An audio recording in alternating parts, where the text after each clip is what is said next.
પોરબંદરની ભાવસીજી સરકારી હોસ્પિટલમાં ઉલટી માટે આપવામાં આવતા ઇન્જેક્શનની છેલ્લા ઘણા દિવસોથી ઘટ જોવા મળી રહી છે, જેને લઈ અને સામાજિક આગેવાને રજૂઆત કરી છે। પોરબંદર ભાવસીજી સરકારી હોસ્પિટલમાં હાલ અનેક વોર્ડ આવેલા છે અને હોસ્પિટલમાં આવેલ વિવિધ વોર્ડમાં અનેક દર્દીઓ સારવાર માટે પોરબંદર સરકારી હોસ્પિટલમાં પણ આવતા હોય છે। આ દર્દીઓને ઉલટીની ફરિયાદ આવે તો તેમને આપવામાં થતા ઓન્ટા નામના ઇન્જેક્શનની અછત જોવા મળી રહી છે। આ ઇન્જેક્શનની અછતને લઈ દર્દીઓને પણ ભારે મુશ્કેલી પડી રહી છે।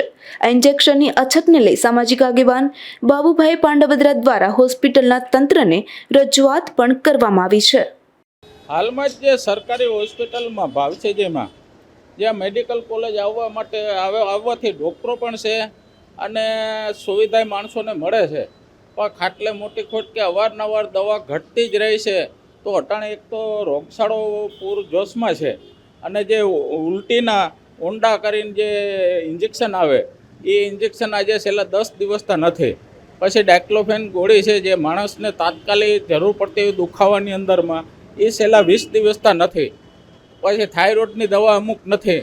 એટલે આ દવાઓ નથી એનું કારણ શું છે કે ભાઈ ઇન્ડન કરાવતા નથી કે અહીંથી ઉપરથી મોકલતા નથી કે દવા મંગાવતા નથી। એક બાજુ કે ભાઈ PMJYમાં અમે દવા મંગાવી દઈએ છીએ, તો આ કેમ એટલે દવાને ઇન્જેક્શનને મળતા નથી? તો હવે મારું કહેવાનું છે કે ભાઈ જો સારવાર સારી મળતી હોય, ડૉક્ટરો સારા મળતા હોય, ડૉક્ટરો લખતા હોય એ દવા તો અહીં ભાવસીજી હોસ્પિટલમાં હોવી જોઈએ। જો હવે પછીથી જો આવી ભૂલ થવામાં આવશે તો અમારે આગળ પણ કાર્યવાહી કરવી પડશે। હોસ્પિટલમાં ડોક્ટરોની અછત દૂર થતાં હાલ દર્દીઓની સંખ્યામાં વધારો થયો છે, પરંતુ અવારનવાર દર્દીઓના ઉપયોગ માટેની દવા તથા ઇન્જેક્શનની અછત જોવા મળી રહી છે। અશોક થાનકી, ગુજરાત ન્યૂઝ, પોરબંદર।